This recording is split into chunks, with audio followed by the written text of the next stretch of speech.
흙막이 공사 가시설에서 안전을 확보하기 위해서 설치하는 계측기 종류 10가지와 계측기 설치 위치를 설명해 보십시오. 네, 흙막이 공사에서 안전을 확보하기 위해서 설치해야 되는 계측기 종류와 계측기 설치 위치를 말씀드리겠습니다. 첫째, 지표치마계. 둘째, 지중경사계. 셋째, 지하수위계. 넷째, 건물경사계. 다섯째, 층별치마계. 여섯째, 토합계.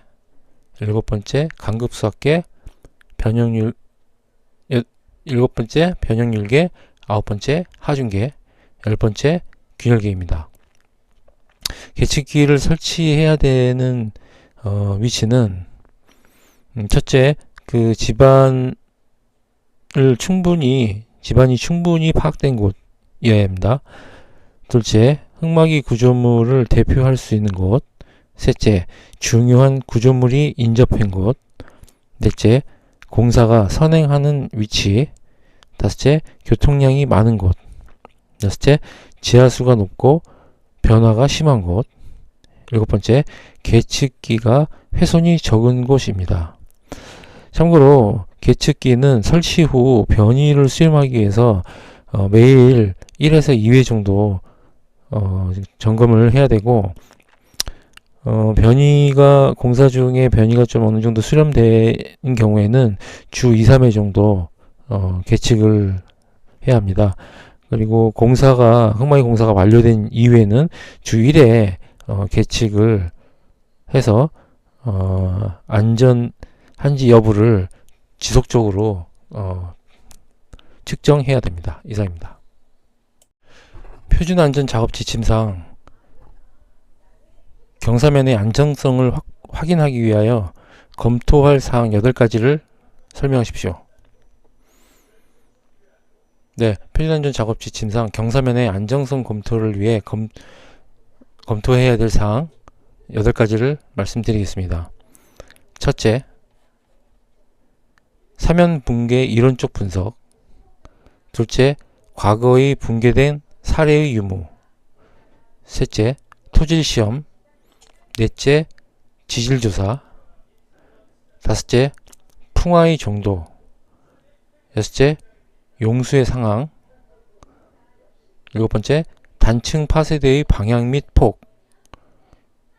여덟번째, 토층의 방향과 경사면의 상호 관련성입니다. 이상입니다.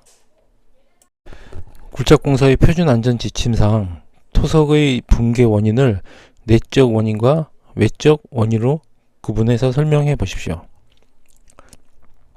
네, 굴착공사의 표준안전지침상 토석의 붕괴 원인을 내적 원인과 외적 원인으로 구분하여 말씀드리겠습니다. 먼저 토석의 붕괴 원인은 먼저 토사사면 같은 경우에는 사면 천단부 파괴, 사면 중심부 파괴, 사면 하단부 파괴가 있고, 안반 사면 같은 경우에는 원형 파괴, 평면 파괴, 쐐기 파괴, 전도 파괴가 있습니다.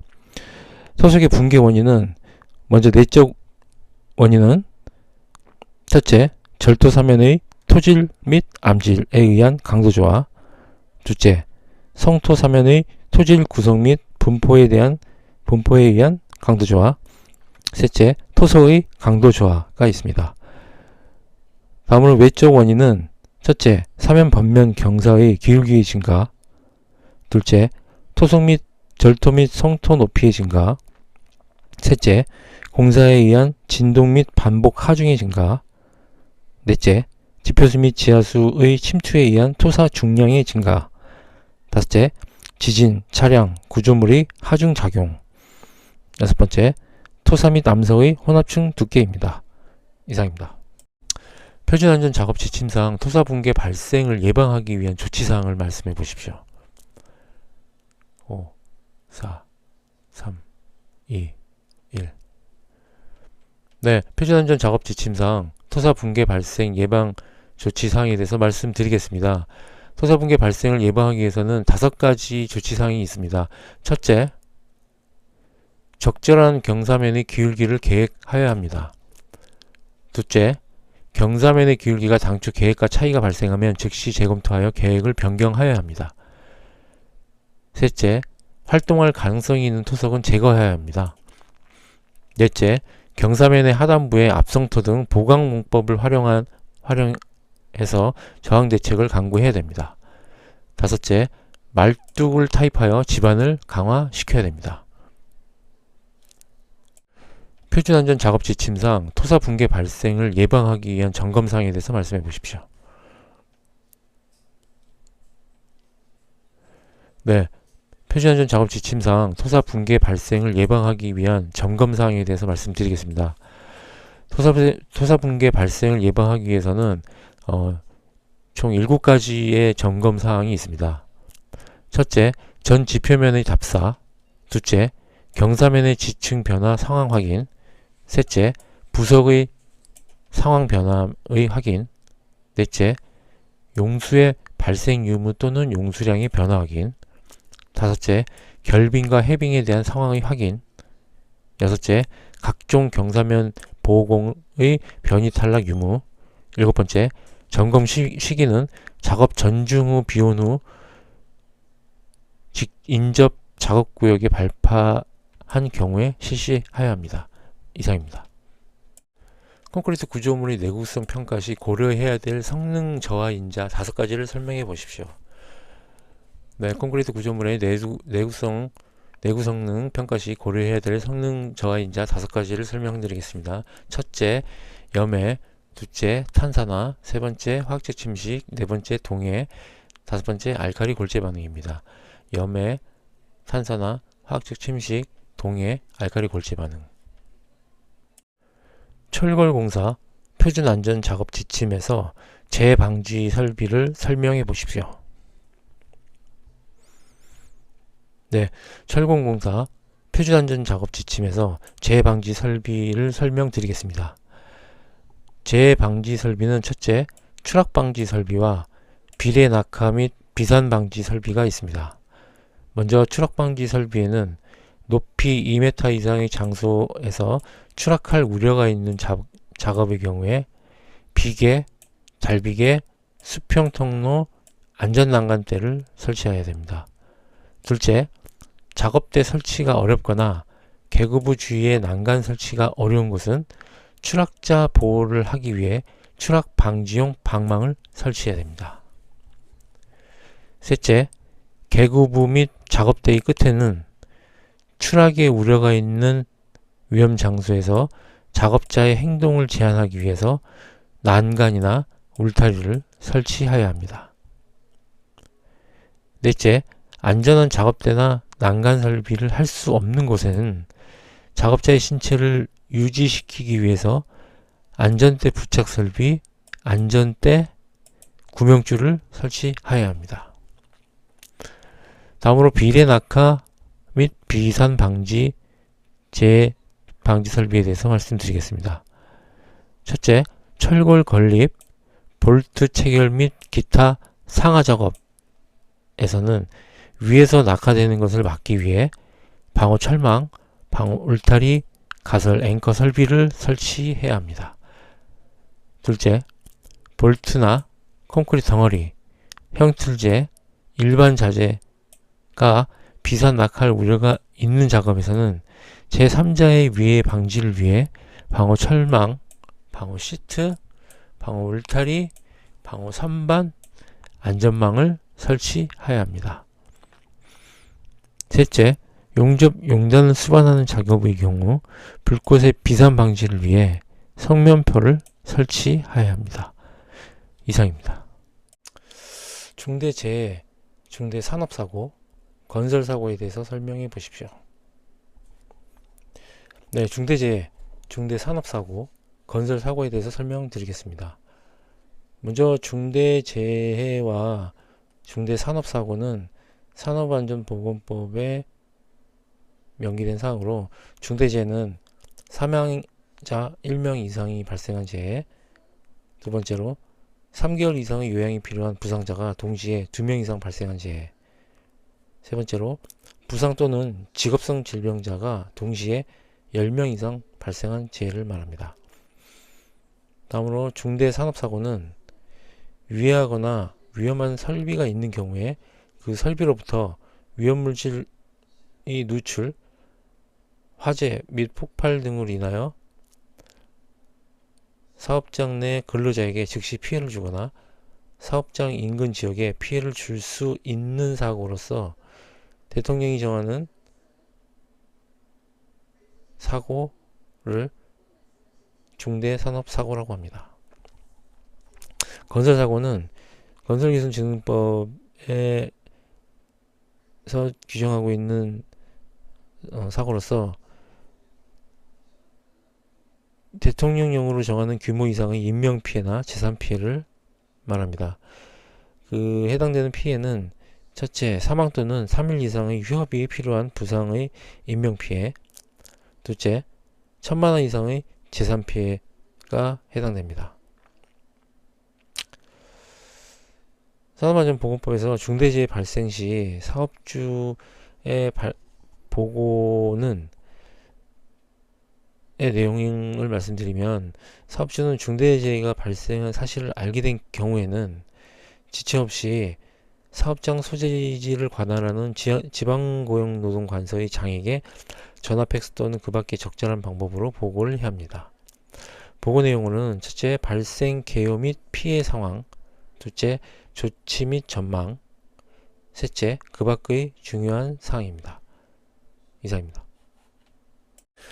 작업 발판 일체형 거푸집의 종류와 안전 대책에 대해서 설명해 보십시오.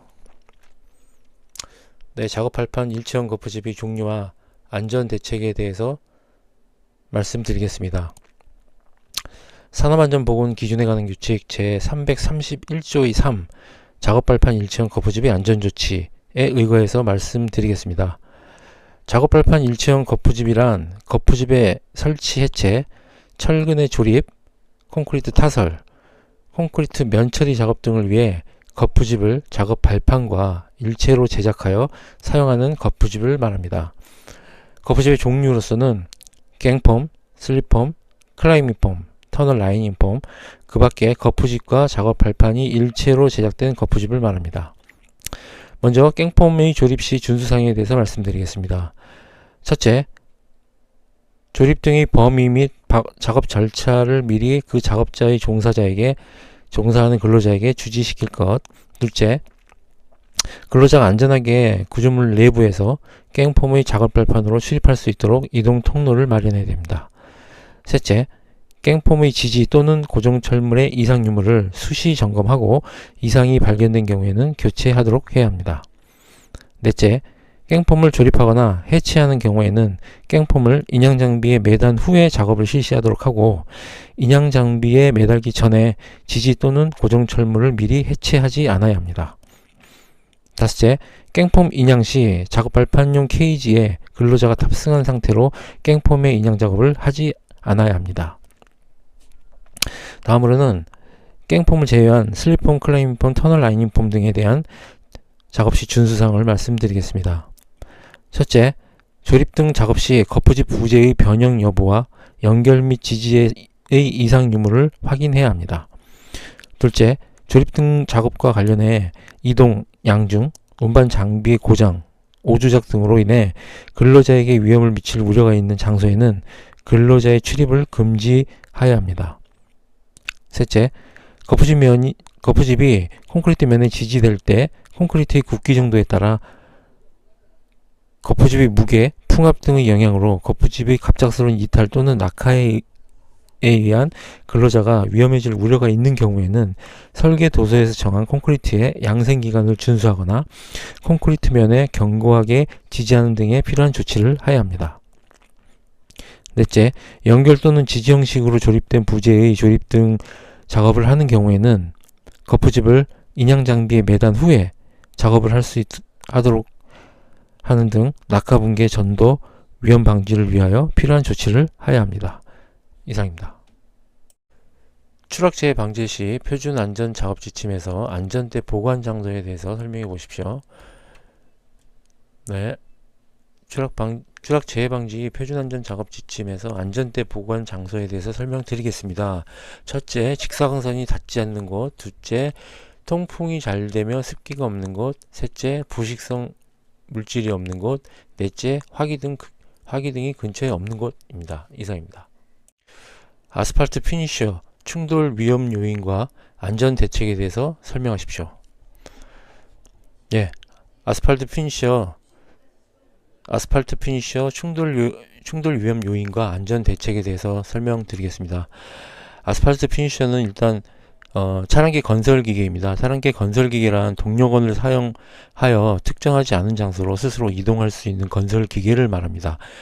그중 아스팔트 피니셔는 아스팔트 혼합 공장에서 운반하여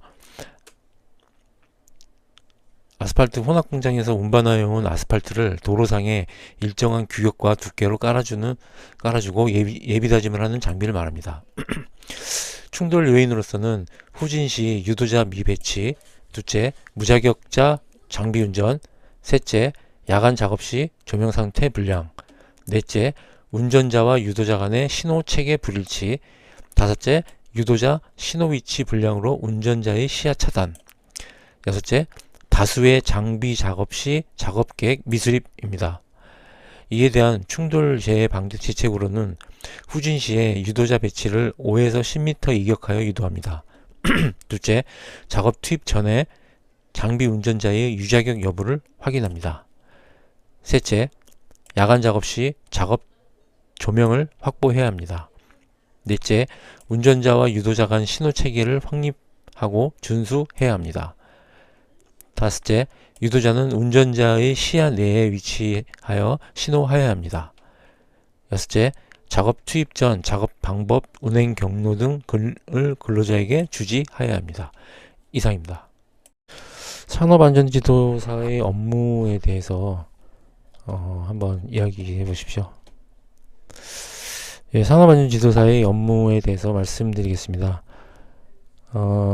산업안전보건 기준에 관한 규칙 제142조 산업안전지도사의 직무에 대해서 먼저 말씀드리면, 첫째, 공정상의 안전에 대한 평가지도, 둘째, 위해위험 방지 대책에 대한 평가지도, 셋째, 공정안전보고서, 위해위험 방지 계획서 및 보고서의 작성, 넷째, 산업안전보건법 제36조에 따른 위험성 평가의 지도, 다섯째, 제49조에 따른 안전보건 개선계획서의 작성, 여섯 번째, 그 밖의 산업안전에 관한 사항의 자문에 대한 응답 및 조언이 있습니다. 구체적으로 산업안전 업무 영역별 업무 범위를 말씀드리면, 산업안전보건법 시행령 별표 31에 지도사의 업무 영역별 업무 범위가 나와 있습니다. 그중 건설안전 분야의 산업안전지도사를 좀 말씀드리겠습니다. 첫째, 위해위험 방지계획서, 안전보건 개선계획서, 건축 토목 작업계획서 작성 지도. 둘째, 가설구조물, 시공 중인 구축물, 해체공사, 건설공사 현장의 붕괴 우려 장소 등의 안정성 평가. 셋째, 가설시설, 가설도로 등의 안정성 평가. 넷째, 굴착공사의 안전시설, 집안 붕괴, 매설물 파손 예방의 기술 지도. 다섯째, 그 밖의 토목 건축 등에 관한 교육 또는 기술 지도입니다. 산업안전지도사의 업무 영역에 대한 내용에 제50조의 품위 유지와 성실 의무 사항도 업무라고 생각됩니다. 지도사는 항상 품위를 유지하고 신의와 성실로서 공정하게 직무를 수행해야 합니다. 또한 지도사는 직무에 관련하여 작성하거나 확인한 서류에는 기명, 날인하거나 서명하여야 합니다. 또한 151조에서 금지 행위를 지정하고 있습니다. 그 금지 행위는 거짓이나 그 밖의 부정한 방법으로 의뢰인에게 법령에 따른 의무를 이행하지 아니하게 하는 행위라든지, 의뢰인에게 법령에 따른 신고 보고 그 밖의 의무를 이행하지 아니하게 하는 행위, 그리고 법령에 위반되는 행위에 대한 지도 상담 등이 있습니다. 이런 내용들은 지도사가 반드시 그 품위 유지를 위해서 성실하고 공정하게 직무를 수행하고 금지 행위에 대해서는 절대 하에서는 안 된다고 생각합니다. 이상입니다. 비계 설치 시 준수사항과 비계 설치 시 준수사항 및 31m 이상인 경우에 대해서 한번 설명해 보십시오. 예, 비계 설치 시 준수사항과 비계 설치 시 준수사항 및 31m인 경우에 대해서 말씀드리겠습니다. 먼저 비계 설치 시 준수사항은 산업안전보건 기준에 관한 규칙 제57조에 의거해서 말씀드리면, 첫째, 근로자가 관리감독자의 지휘에 따라 작업을 해야 됩니다. 둘째, 조립 해체 또는 변경의 시기, 범위, 절차를 그 작업에 종사하는 근로자에게 주지시켜야 합니다. 셋째, 조립 해체 변경 작업 구역에는 해당 작업에 종사하는 근로자가 아닌 사람의 출입을 금지하고 그 내용을 보기 쉬운 곳에 게시해야 합니다. 넷째, 비는 그 밖의 기상 상태의 불안정으로 날씨가 몹시 나쁜 경우에는 작업을 중지시켜야 합니다. 다섯째, 비계재를 연결, 해체 작업을 하는 경우에는 폭 20cm 이상의 발판을 설치하고 근로자로 하여금 안전대를 사용하도록 하는 등의 추락 방지를 하기 위한 조치를 취해야 됩니다. 여섯 번째, 재료, 기구, 공구 등을 올리거나 내리는 경우에는 근로자가 달줄 또는 달포대를 사용하도록 해야 합니다. 31m 이상인 경우에는 건설기술진흥법 시행령 101조 2에 가설구조물의 구조적인 안정성 확인에 대한 내용이 되겠습니다. 건설업자 또는 주택 건설 등록업자는 그 31m, 높이가 31m 이상인 비계에 대해서 관계 전문가의 구조적인 안정성을 확인을 받아야 되는 사항입니다.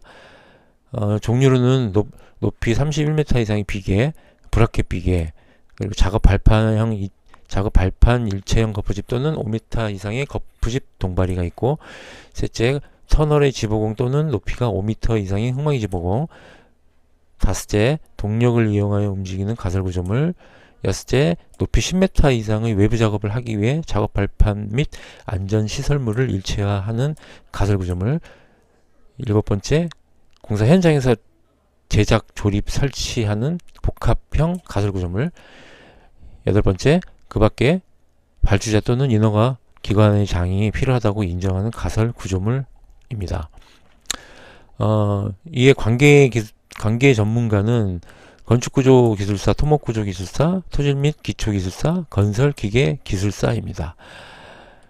제출 서류는 시공 상세 도면과 관계 전문가 서명 또는 기명 날이 구조 계산서를 공사 감독자나 건설 사업 관리 기술인에게 제출하여야 합니다.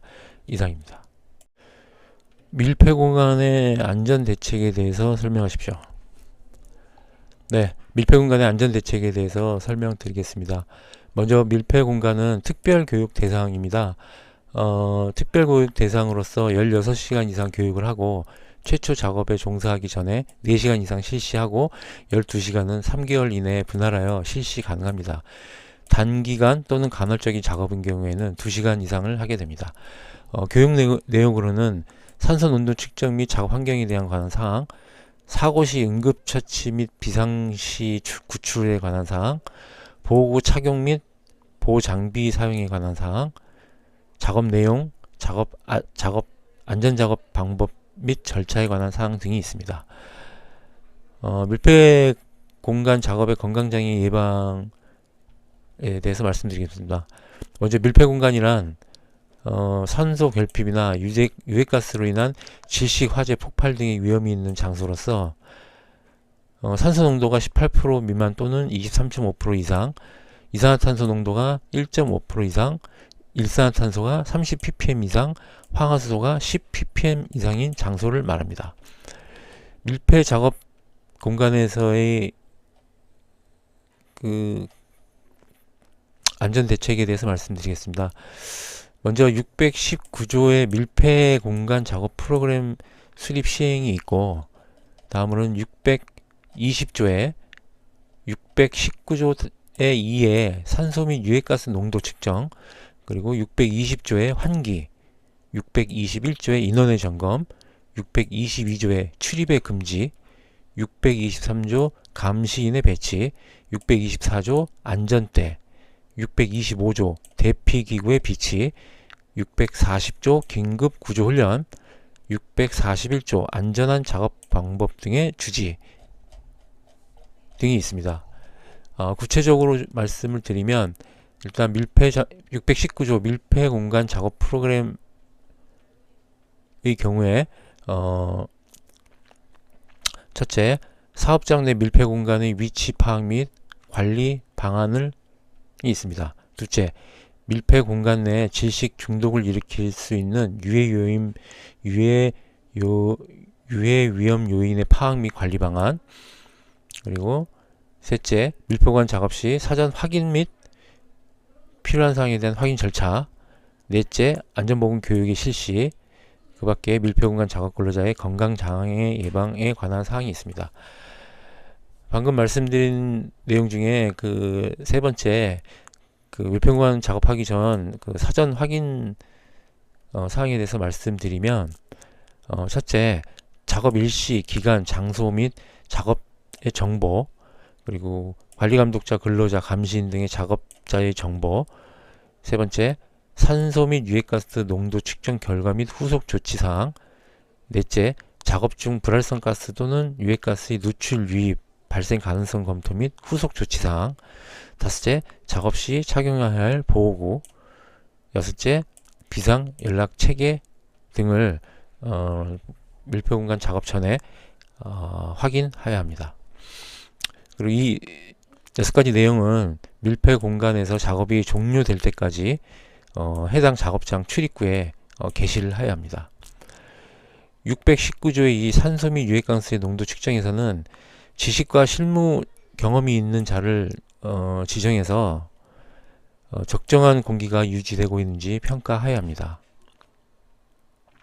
또한 밀폐공간의 산소 및 유해가스 농도를 측정 평가하는 자는 4가지 사항에 대해서 숙지를 해야 합니다.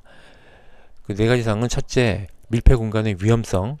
둘째, 측정 장비의 이상 유무 확인 및 조작 방법.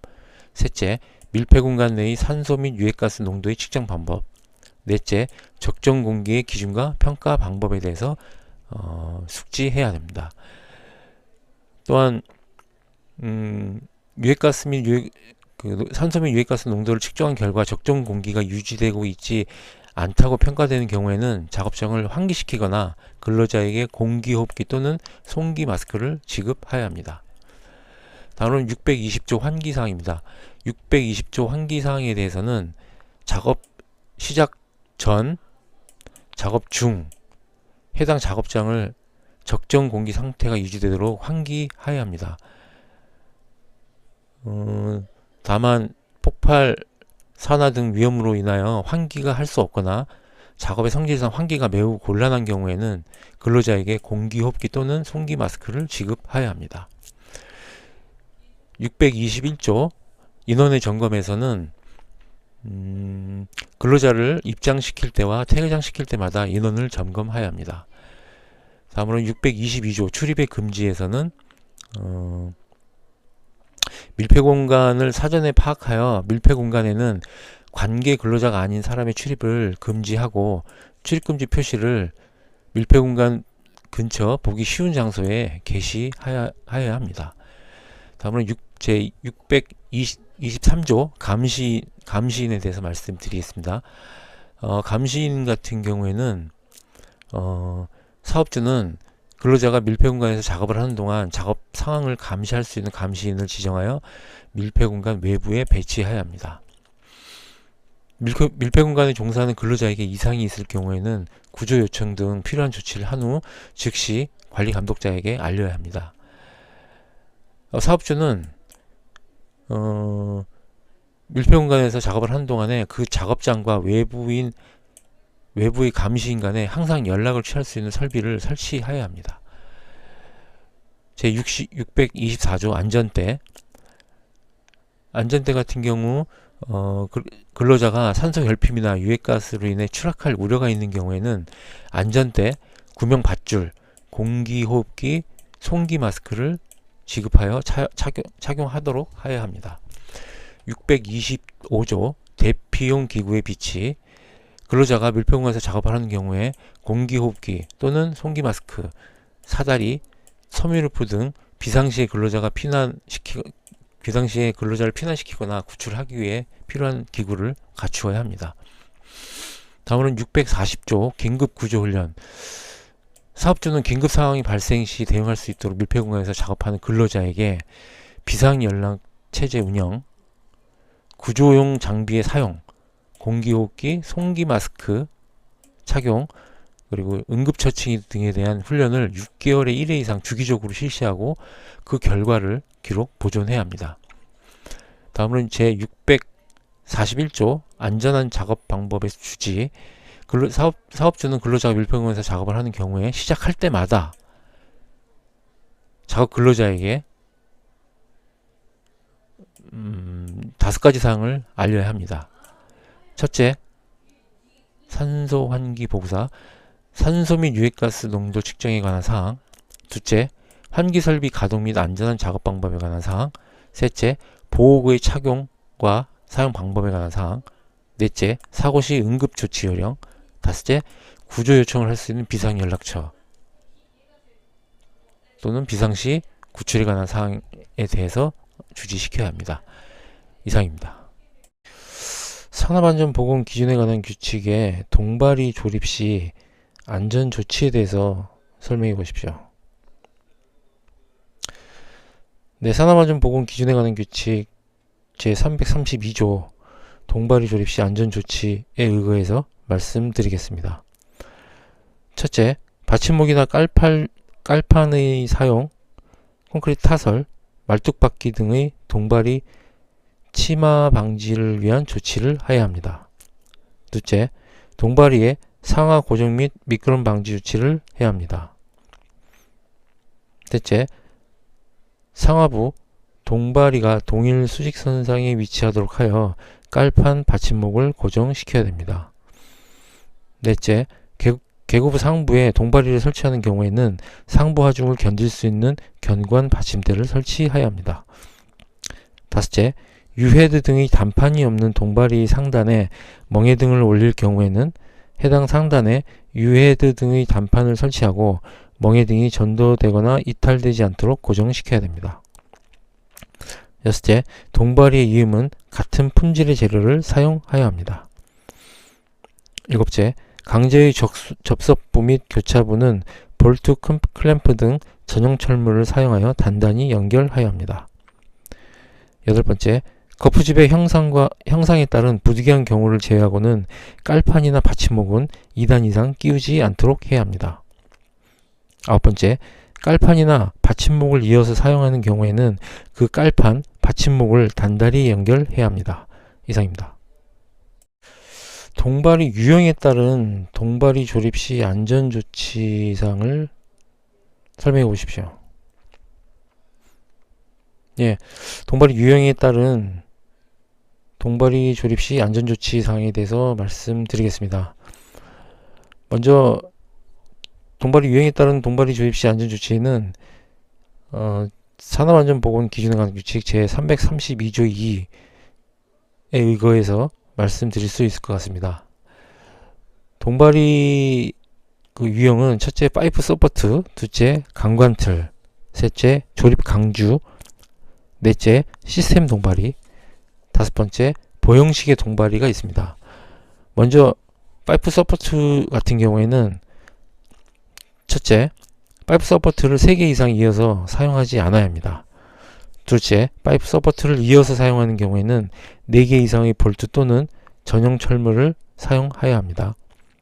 셋째, 높이가 3.5m를 초과하는 경우에는 높이 2m마다 수평 연결재를 2개 방향으로 만들고 수평 연결재의 변이를 방지하여야 합니다.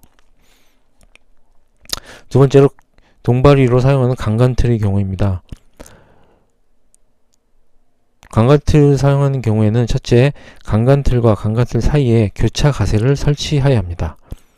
둘째, 최상단 및 5단 이내에 5개 이내마다 수평 연결제를 설치하고 수평 연결제의 변이를 방지하여야 합니다. 세 번째, 최상단 및 5단 이내에 교차 가세의 방향으로 띠장틀을 설치하여야 합니다. 세 번째로, 동바리를 사용하는 조립 강주의 경우 4m를 초과하는 경우에는 높이 4m 이내마다 수평 연결제를 2개의 방향으로 설치하고 수평 연결제의 변이를 방지하여야 합니다. 네 번째로, 시스템 동바리의 경우 첫째, 수평제는 수직제와 직각으로 설치해야 하며 흔들리지 않도록 견고하게 설치해야 합니다.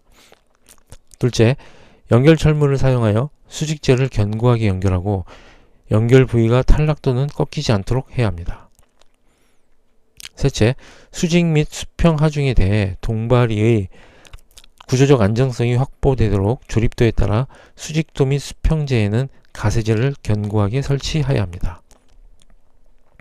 넷째, 동바리 최상단과 최하단의 수직제와 받침 철물은 서로 밀착되도록 설치하고 수직제와 받침 철물의 연결 부위 겹침 길이는 받침 철물 전체 길이의 3분의 1 이상이 되도록 하여야 합니다. 다섯 번째로, 보형식의 동바리의 경우 첫째, 접합부는 충분한 걸침 길이를 확보하고 못 용접 등으로 양끝을 지지물에 고정시켜 미끄러짐 및 탈락을 방지해야 합니다. 둘째, 양끝에 설치된 보거푸집을 지지하는 동바리 사이에는 수평 연결제를 설치하거나 동바리를 추가로 설치하는 등 보거푸집이 옆으로 넘어지지 않도록 견고하게 해야 합니다. 셋째, 설계도면, 시방서 등 설계 도서를 준수하여 설치해야 합니다. 이상입니다. 도구민의 안전조치 사항에 대해서 말씀해 보십시오. 네, 도구민의 안전조치에 대해서 설명드리겠습니다. 산업안전보건 기준에 관한 규칙 제64조 도급에 따른 산재 예방 조치에 의거해서 말씀드리겠습니다. 도급인은 관계 수급인 근로자가 도급인 사업장에서 작업을 하는 경우에 산재 예방 조치를 해야 됩니다. 첫째, 도급인과 수급인을 구성원을 하는 안전 및 보건에 관한 협의체 구성 및 운영을 해야 합니다. 둘째로, 작업장의 순회 점검을 해야 됩니다. 셋째, 관계 수급인이 근로자에게 안전보건 교육을 하기 위한 장소 및 자료의 제공을 해야 합니다. 넷째, 안전보건 교육에 대한 실시를 확인해야 합니다. 다섯째로는 발파작업이라든지 화재 폭발, 토사, 구축물의 붕괴, 지진 등이 발생한 경우에 경보체제 운영과 대피 방법에 대한 훈련을 해야 합니다. 여섯 번째로, 위생시설 등 필요한 장소의 제공 또는 도급인이 설치한 위생시설의 이용에 대해서 협조해야 합니다. 일곱 번째는 관계 수급인 등의 작업 시기나 내용, 안전조치, 보건조치 등을 확인해야 합니다. 여덟 번째로, 작업의 혼재로 인해 화재 폭발 등 위험이 발생할 우려가 있는 경우에는 관계 수급인의 작업 시기, 내용 등을 조정해야 합니다. 아홉 번째로는 근로자와 관계 수급인이 근로자가 함께 정기적으로 또는 수시로 작업장의 안전 및 보건에 관한 합동 안전 보건 점검을 실시해야 합니다. 이 중 첫 번째로 말씀드린 안전 및 보건에 관한 협의체의 구성 운영 시에는 작업의 시간, 시작 시간, 그리고 작업장 간의 연락 방법, 그리고 화재 그러니까 위험 발생 시, 산재 위험 발생 시 대피 방법, 그리고 위험성 평가에 대한 실시, 그리고 작업 간섭에 대한 작업 내용 등에 대한 조정을 협의해야 됩니다. 그리고 순회 점검 같은 경우에는 건설업의 경우 이틀에 한 번 순회 점검을 실시를 해야 되고, 마지막 합동 안전 보건 점검 같은 경우에는 2개월에 1회 관계 그러니까 관계 수급인의 근로자와 도급인의 근로자가 각각 한 명 이상을 함께 한 명 이상이 함께 봉군 점검을 실시해야 합니다. 이상입니다. 달위에 및 5m 이상의 비계 설치 및 해체 시 안전 조치 사항에 대해서 설명하십시오. 네, 달비계 및 5m 이상의 비계 설치 및 해체 시 안전 조치 사항에 대해서 말씀드리겠습니다. 산업안전보건 기준에 관한 규칙 제57조에 있는 사항으로 첫째, 근로자가 관리감독자의 지휘에 따라 작업하도록 할 것. 둘째, 조립 해체 변경의 시기 범위 및 절차를 그 작업에 종사하는 근로자에게 주지시킬 것. 셋째, 조립 해체 변경 작업구역에는 해당 작업에 종사하는 근로자가 아닌 사람의 출입을 금지하고 그 내용을 보기 쉬운 장소에 게시할 것. 넷째, 비는 그 밖에 기상 상태의 불안정으로 날씨가 몹시 나쁜 경우에는 그 작업을 중지시킬 것. 다섯째, 비계재료의 연결, 해체 작업을 하는 경우에는 폭 20cm 이상의 발판을 설치하고 근로자로 하여금 안전대를 사용하도록 하는 등 추락을 방지하기 위한 조치를 할 것. 여섯째, 재료기구 또는 공구 등을 올리거나 내리는 경우에는 근로자가 달줄 또는 달포대를 사용하게 할 것. 이상입니다. 건설사업 단계별 안전보건대장의 포함 내용에 대해서 설명해 보십시오. 예, 건설사업 단계별 안전보건대장의 포함 내용에 대해서 설명드리겠습니다. 먼저 안전보건대장은 계획시, 그리고 설계시, 그리고 시공시로 구분할 수 있고 각각 기본안전보건대장, 설계안전보건대장, 공사안전보건대장이 있습니다. 먼저 기본안전보건대장은 공사 내용, 첫째, 공사 내용, 공사 규모 등 공사 개요. 둘째, 공사 현장의 재반 정보. 셋째, 공사 시 유해위험 요인과 그에 대한 안전조치 및 위험성 감소 방안. 넷째, 산업재해 예방을 위한 발주자의 법령상 주요 의무사항 및 이에 대한 확인입니다. 둘째, 설계안전보건대장에서는 안전한 작업을 위한 적정 공사기간 및 공사금액 산출서. 둘째, 공사 중 발생할 수 있는 유해위험 요인 및 시공 단계에서 고려해야 할 유해위험 감소 방안. 셋째, 산업안전보건관리비의 산출 내역서입니다. 세 번째로 공사안전보건대장은 들어가야 될 내용은 첫째, 설계안전보건대장의 유해위험 요인 감소 방안을 반영한 건설공사 중에 안전보건 조치 이행계획. 둘째, 유해위험 방지계획서의 심사 및 확인 결과에 대한 조치 내용. 셋째, 고용노동부 장관이 고시하는 건설공사용 기계기구 안정성 확보를 위한 배치 및 이동계획. 넷째, 건설공사의 산업재해 예방 지도를 위한 계약 여부 지도 결과 및 조치 내용입니다. 이상입니다. 발주자의 건설재해 예방에 대해서 설명해 보십시오. 네, 발주자의 건설재해 예방에 대해서 설명드리겠습니다. 발주자의 건설재해 예방은 산업안전보건법 제5장의 도급시 산재해 예방 중 제3절 건설업의 산업재해 예방에 제67조부터 73조까지 7개 조항에 대해서 건설공사 발주자가 건설재해를 예방할 수 있는 내용에 대해서 명기를 하고 있습니다. 첫째, 67조에서 건설공사 발주자의 산업재해 예방 조치, 그리고 68조의 안전보건 조정자, 그리고 69조 공사기간 단축 및 공법 변경 금지, 그리고 제70조 건설공사 기간의 연장, 제71조 설계 변경의 요청, 제72조 건설공사 등 산업안전보건관리비 계상, 제73조 건설공사의 산업재해 예방지도, 이렇게 7개 항목에서 건설공사 발주자에 대해서 규정을 하고 있습니다.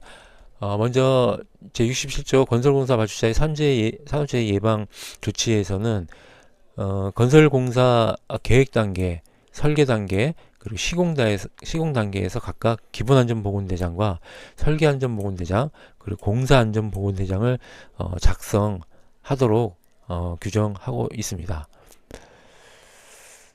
둘째,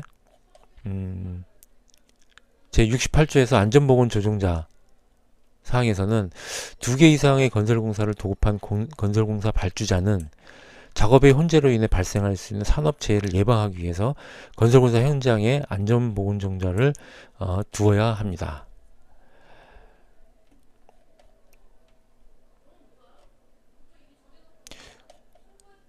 제69조 공사기간 단축 및 공법 변경 금지에서는 건설공사 발주자는 설계도서 등에 따라 산정된 공사기간을 단축해서는 안되고 공사비를 줄이기 위하여 위험성 있는 공법으로 정당한 사유 없이 공법을 변경해서는 안된다고 규정하고 있습니다. 제70조 건설공사의 기간의 연장에서는 건설공사 발주자는 도급인이 공사기간의 연장을 요청하는 경우에는 특별한 사유가 없으면 공사기간을 연장하여야 합니다. 건설공사 도급인은